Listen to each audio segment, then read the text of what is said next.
Bíbélì kíkà lédè Ìjẹ̀bú pẹ̀lú Olusegun Ladegbuwa.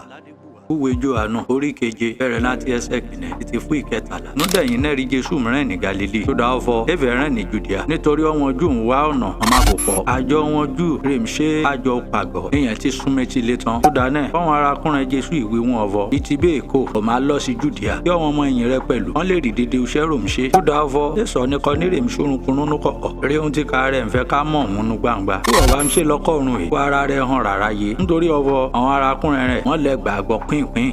Rí Jésù dẹ́dà àwọn ohun ọ̀fọ̀ àkókò tèmi sì dé tó dá ọ̀fọ̀ ẹ̀mẹ́rẹ̀ ní àkókò ìnáì àwọn aráyé lè kórìíra rẹ ṣùgbọ́n wọn kórìíra rẹ mi tó dá ọ̀fọ̀ mo jẹ́rìí ọ̀fọ̀ iṣẹ́ ọwọ́ ọ̀run wọn bọ̀ mu tó dá náà ẹ̀mẹ́ gòkè lọ sí àjọ yìí èmi sì nílé gòkè lọ sí àjọ yìí tó dá ọ̀fọ̀ àkókò mi sì dé náà dé rí Jésù dẹ́wì dédé run ìtàn kò túbọ̀ rodo sí Galili ṣùgbọ́n náà dé ràn wọn mórí rẹ̀ dẹ́ ti mọ́nà ìrìn àjò wọn sí Galili pọ̀n náà dé náà rí Jésù ṣe bọ̀ sọ́nà èyí ṣe inú gbangba ṣùgbọ́n àfúbẹ́ni rìn ní kọ̀kọ̀ náà dé náà rọ wọn jù wọn dẹ̀ ń wá Jésù káàkiri nígbà àjọ náà máa wí ọ̀fọ̀ bísí Jésù ní ọ̀pọ̀lọpọ̀ ìtẹrunbọlẹ̀ eva náàrin àwọn ọjọ́ òní tó dá Jésù tó dá ọ̀fọ̀ wọn kàn ń wí ọ̀fọ̀ ó níyàn rí ẹ̀rí Jésù ń ṣe bá dẹ̀rọ wọn lómìnira mi wí ọ̀fọ̀ gẹ́gẹ́sẹ̀ ẹlẹ́tọ̀run ńlá àmọ̀ṣà èso nìkan ní rè jẹ́ sọ̀rọ̀ rẹ̀ ní gbangba tó dá òbẹ̀rù ọ̀wọ́n jù Olódùmarè kò bùsì gbígbọ́ àti kíká ọ̀rọ̀ rẹ̀ àmín.